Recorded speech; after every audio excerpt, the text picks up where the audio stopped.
In the wake of the police killings of George Floyd and Breonna Taylor last year, Tarana Burke, founder of the Me Too movement, and New York Times bestselling author Brené Brown, think of those two together, teamed up to co-edit a new book. It's called You Are Your Best Thing. Love that title. Vulnerability, Shame, Resilience, and the Black Experience. The collection of essays from Black men and women is about their lives in overcoming racism. Writer Austin Channing Brown is one of the voices in the book. Her essay, This Joy I Have, reflects on heartache and hope. She read some excerpts from her piece just for us. Racism is the silent stalker, always willing to wring joy from our lives. This level of foreboding joy is not in our heads. It's in the evidence of our experience. When my husband is in the car, I do not fear only the possibility of an accident, but the possibility of a police officer harassing him, maybe even taking his life. We have learned that the only thing white supremacy would love more than taking our lives is for the lives we have to be diminished, less than human, filled with despair, containing only fear.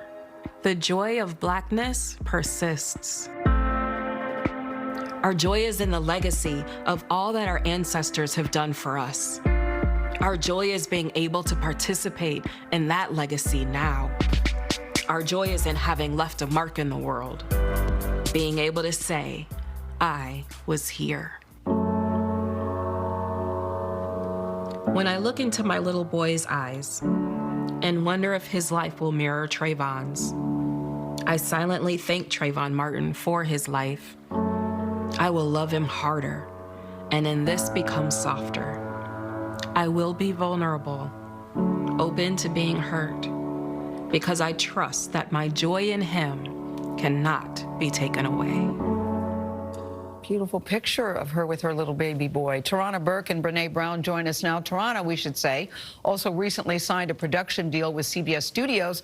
I didn't know that, Tarana, so I'll just say welcome to the family.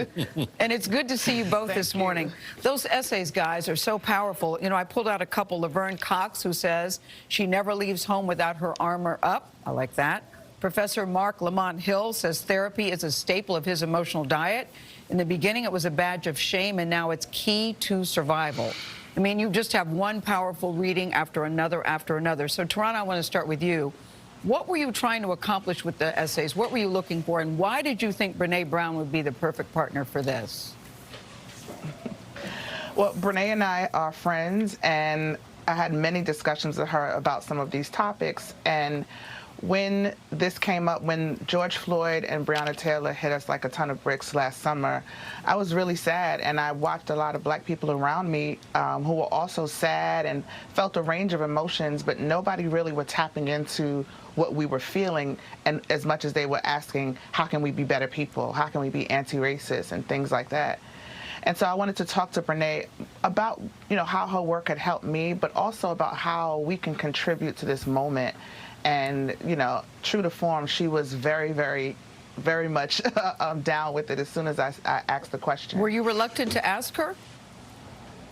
I was very reluctant. Why? I mean, I didn't know. Our friendship had been, well, because our friendship had just been a friendship, right? We didn't really talk about work and things of that nature. And I was saying to her, I think your work is important for Black people, but I also think that I can't really find myself in your work right away, and I want to change that. And that's a big thing to say to somebody about their body of work, and also it's a test of a friendship. So, Brené, Tarana just said you were all in. Were you hesitant at first yourself?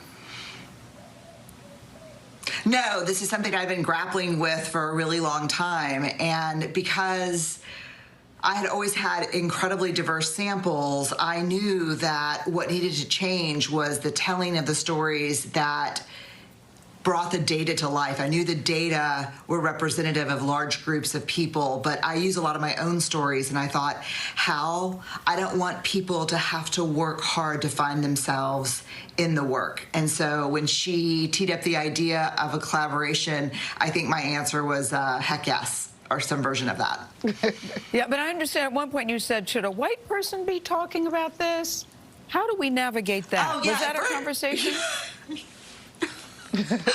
Yes. I said, look, you can have the data, I can support it, I can help, but do we want to do you want me to co-edit this with you? And she's like, yeah, you're the expert in this area. And I said, I'm white. And she's like, yeah, I'm clear. I get it, yeah. But I thought, maybe we can do this in a way that really models what co-creation should be around. And as long as there were some stipulations that lived experience has to always trump academic experience, she needed to take lead authorship.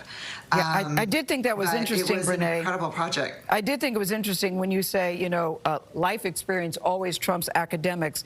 And Tarana, I've heard you say that vulnerability is a word we all know, but it's a different experience when you talk to black people than when you talk to white people. What do you mean? Absolutely. Brené talks about a story in the book where she's feeling vulnerable because she's in the store with her daughter and her daughter's being silly. And, when we compare that to what my experience could be in the store with my daughter, and I could be stopped for shoplifting, or I feel vulnerable in a different way because of my race and because of how people perceive me because of my race. And so when you talk to me about being vulnerability as a pathway to a wholehearted life, that feels scary to me because I don't know what vulnerability, how that's going to affect me, in the world. It's a very different experience for black people. And Brené, I've heard you say that racism is trauma. What do you mean by that, and how does that connect to vulnerability? Yeah, I think one of the greatest casualties of trauma is trauma pulls from us the ability, willingness, the space to be vulnerable. I mean, you see this, if I see this when I work with vets, I see this when I work with people who've been through violent crimes. Like you want me to take the armor off? I've seen what that looks like. But I think what we don't understand is that racism, persistent dehumanization, that's trauma as well.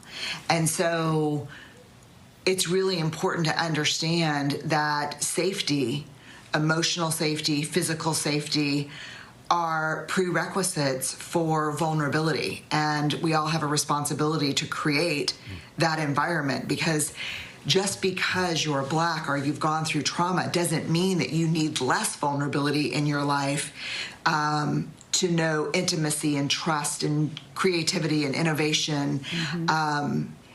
But it means it's harder to come by because we don't have the safety. What I thought that you both captured so beautifully in the book is about humanity. It's not a story we often hear about black and brown people. One of the strongest essays is from you, Tarana Burke. We're out of time, so people have to get the book, where you talk about, for the first time, having a stroke. It's very, very powerful. And I'm glad you're okay. Glad you're okay. Tarana Burke and Brené Brown, we thank you both. You Are Your Best Thing goes on sale tomorrow, wherever you like to buy your books. You're watching CBS This Morning.